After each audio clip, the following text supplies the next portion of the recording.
हे एभ्रिवान, नमस्ते सबैजनालाई र स्वागत छ मेरो सिखास किचन च्यानलमा। आज म फेरि नयाँ भिडियो लिएर आइसकेको छु र आजको भिडियोमा म तपाईहरुसँग मेरो पोटलको सब्जीको रेसिपी शेयर गर्नेछु।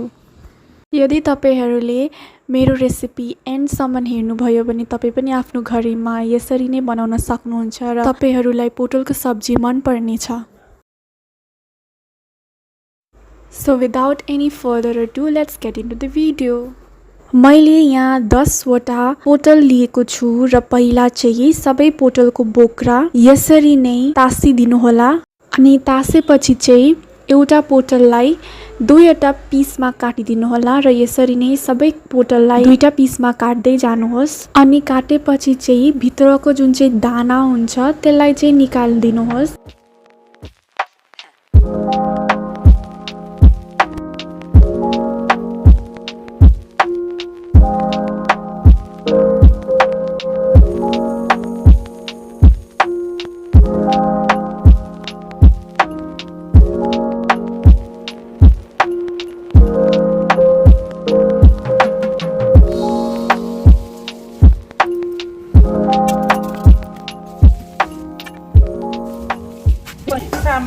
मैले दुईटा आलु लिएको छु र यसलाई चाहिँ म चप गरेर सब्जीमा हाल्दिन्छु। अनि मिक्सरमा चाहिँ अनियन, अदुवा, लसुन र 3टा सेम साइजको टमाटरलाई ग्राइन्ड गरिदिन्छु पेस्टको लागि। अनि पोटलको भित्रको दाना जुन चाहिँ मैले अगाडि तास्दा निकालेको थिएँ त्यो पनि मिक्सरमा ग्राइन्ड गरिदिन्छु ग्रेभीको लागि।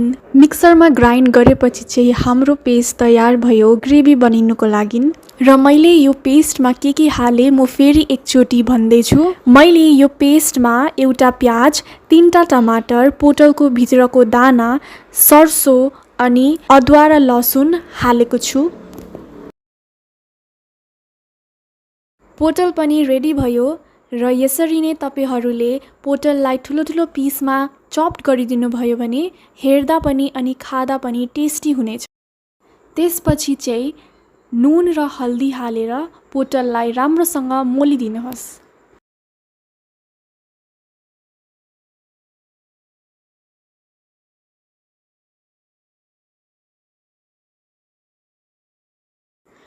र आलुलाई पनि म यहाँ ठिक्क साइजमा काटिदैछु। बेसी सानो पनि हैन र बेसी ठुलो पनि हैन, मिडियम साइजमा काट्दैछु। अब चाहिँ म पोटललाई फ्राई गर्नु गइरहेको छु। मैले ग्यासमा एउटा प्यान बसाए अनि ग्यासलाई चाहिँ लो फ्लेममा राखेको छु र प्यान गरम भएपछि चाहिँ तेल हालिदिनुहोस्। मैले यहाँ रिफाइन्ड ऑयलको युज गरेको छु र तपाईहरुले आफ्नो चोइसको ऑयल युज गर्न सक्नुहुन्छ।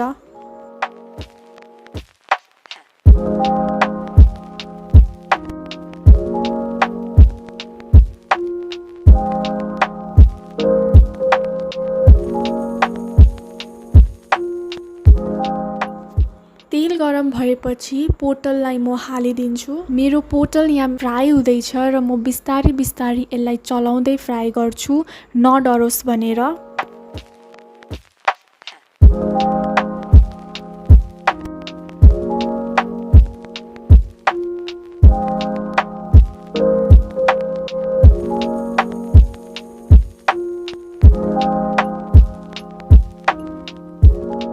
अनि म यहाँ पोटलसित आलुलाई पनि फ्राई गरिदिँदैछु। जब पोटल र आलु ब्राउन हुन लाग्छ यसलाई चाहिँ प्लेटमा निकाल्दिनुहोस्।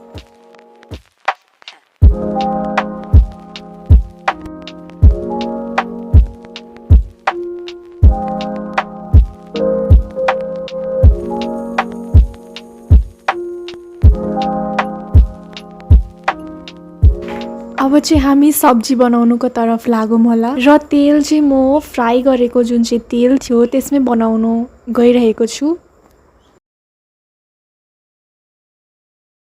र तेल गरम भएपछि चाहिँ अनियनलाई हालिदिनुहोस्। मैले चाहिँ यहाँ दुईटा प्याजलाई चप गरेको थिएँ र त्यही म अहिले हाल्दैछु।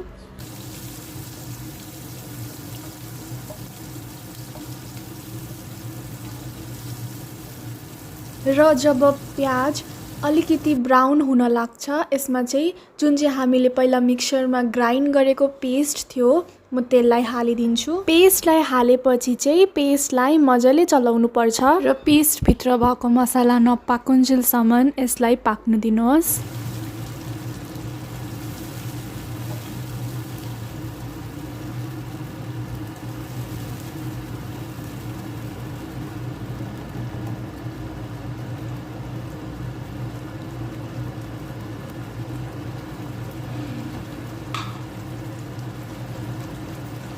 त्यसको बाद चाहिँ म यहाँ हल्दी हालिदिँदैछु अनि जिरा धनिया पाउडर र यो जिरा धनिया पाउडरमा चाहिँ मैले अलिकति मिट मसला पनि एड गरेको छु र त्यसपछि चाहिँ रेड चिली पाउडर हालेर यसलाई मजाले मिक्स गरिदिनु होला।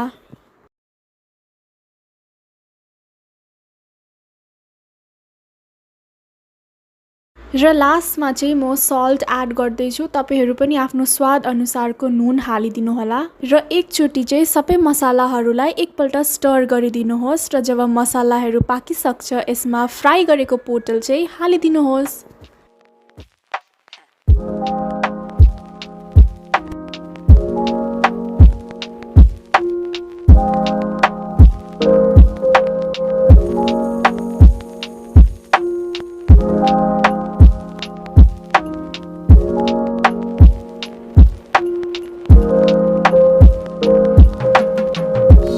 अब चाहिँ म फ्राई गरेको पोटल यसमा हाल्दैछु।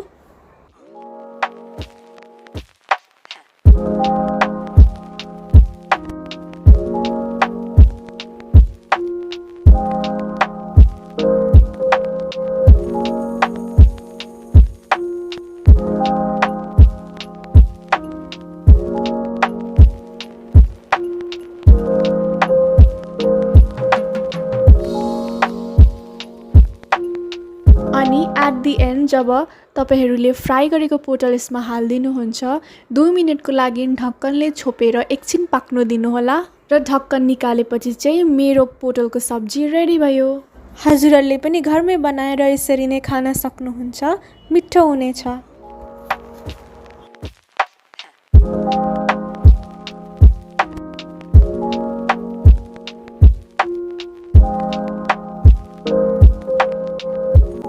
हजुरहरूलाई कस्तो लाग्यो यो भिडियो कमेन्ट गरिदिनु होला अनि मेरो सिकास किचन च्यानललाई सब्स्क्राइब अनि यो भिडियोलाई लाइक र शेयर गर्नु नभुल्नु होला।